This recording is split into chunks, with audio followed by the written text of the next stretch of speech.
नमस्कार सभी विद्यार्थियों का हार्दिक स्वागत।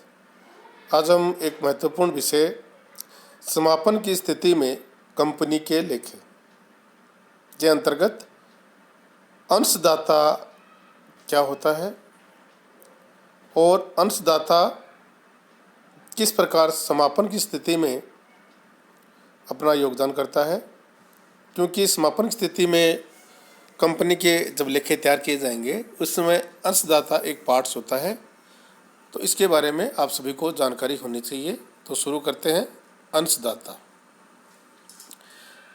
कंपनी अधिनियम 2013 की धारा 26 के अंतर्गत अंशदाता अथवा धनदाता से आशय ऐसे व्यक्तियों से है जो कंपनी के समापन की दशा में कंपनी की संपत्ति में अंशदान करने के लिए उत्तरदायी हैं।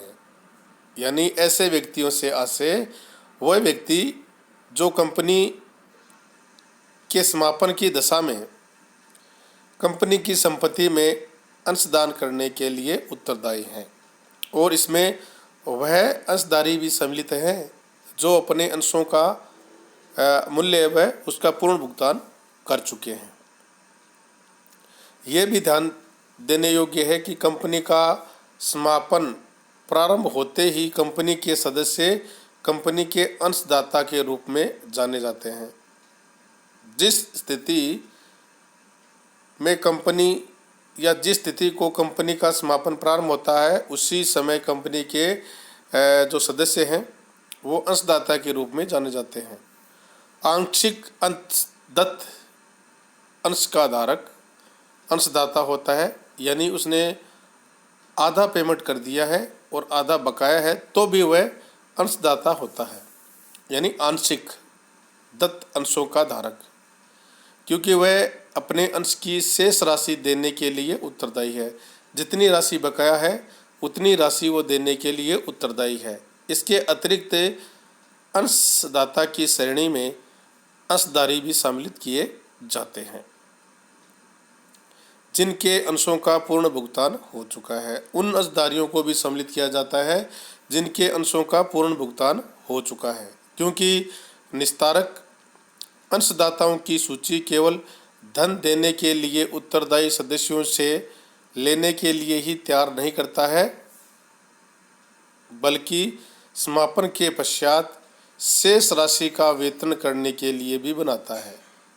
क्योंकि निस्तारक जिसको नियुक्त किया जाता है वह कंपनी की अंशदाताओं की सूची केवल धन देने के लिए उत्तरदायी सदस्यों से लेने के लिए तैयार नहीं करता है, बल्कि समापन के पश्चात अगर कुछ राशि शेष रह जाती है तो उसका वितरण भी करना होता है, और उनको वो शेष राशि किसको मिलती है? अंशधारियों को मिलती है। अंशों पर पूर्ण राशि का भुगतान करने वाले अंशदाता भी बची हुई राशि प्राप्त करने के लिए अधिकारी होते हैं, इसलिए उन्हें भी अंशदाता की सूची में शामिल करते हैं। यानी अगर समापन की स्थिति में कुछ राशि शेष बच जाती है तो उस राशि को अंशधारियों में वितरित किया जाता है, जिसमें नंबर 1 है विद्यमान सदस्य। विद्यमान सदस्यों से तात्पर्य उन सदस्यों से है जिनके नाम समापन के प्रारंभ होने के समय सदस्यों के रजिस्टर में लिखे हुए होते हैं। कंपनी के समापन की दशा में उसका प्रत्येक विद्यमान सदस्य उसकी संपत्तियों में अंशदान करने के लिए दायी होता है। अंशों द्वारा सीमित कंपनी में विद्यमान सदस्यों का उत्तरदायित्व उस राशि तक सीमित होता है जो अंशों पर आदत है। यानी अंशों द्वारा सीमित कंपनी है और उसमें सदस्यों का दायित्व उन सदस्यों द्वारा जितनी राशि के अंश हैं उस राशि तक ही आदत होता है। कंपनी के समापन पर ऐसे विद्यमान सदस्यों की एक सूची तैयार की जाती है जिसे असूची कहते हैं।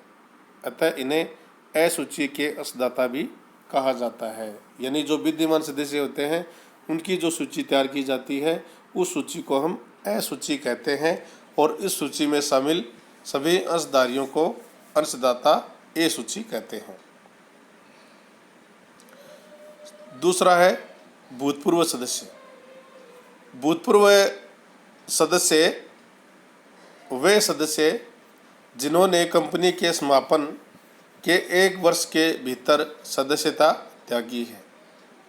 इसका उत्तरदायित्व द्वितीयक होता है, यानी सेकेंडरी होता है, क्योंकि एक भूतपूर्व सदस्य केवल उस समय ही दायी होता है जबकि विद्यमान सदस्यों द्वारा कंपनी की देय राशि का पूर्ण भुगतान नहीं हो पाता है या वो पूर्ण भुगतान नहीं कर पाता है।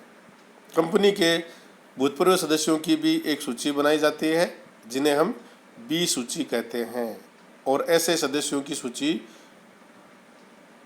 को बी सूची के अंशदाता कहते हैं। यानी भूतपूर्व सदस्यों की भी एक सूची तैयार की जाती है और उस सूची के को कहते हैं बी सूची, और इस सूची में सम्मिलित सदस्यों को बी सूची के अंशदाता कहते हैं। भूतपूर्व सदस्यों का दायित्व। भूतपूर्व सदस्यों अर्थात बी सूची के अंशदाताओं का दायित्व निम्नलिखित शर्तों के अधीन माना जाता है। नंबर 1, कोई भी भूतपूर्व सदस्य उस समय दायी नहीं होगा यदि समापन की कार्रवाई प्रारंभ होने के 1 वर्ष अथवा इससे पहले भी उसकी सदस्यता समाप्त हो चुकी है।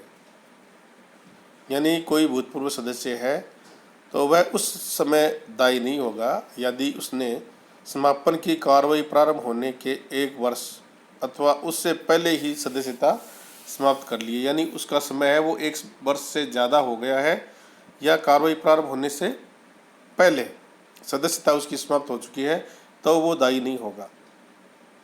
कोई भी भूतपूर्व सदस्य किसी ऐसे ऋणों अथवा दायित्वों के संबंध में दायी नहीं होगा जिनके अनुबंध उसके सदस्य रहने के पश्चात किए गए। यदि कंपनी ने उस सदस्य के रहने के पश्चात कोई ऋण लिया है या कोई दायित्व लिया है तो उस दायित्व के लिए वह भूतपूर्व सदस्य दायी नहीं होगा। ये बातें आपको ध्यान में रखनी है कि कौन सा सदस्य दायी होगा और कौन सा सदस्य दायी नहीं होगा।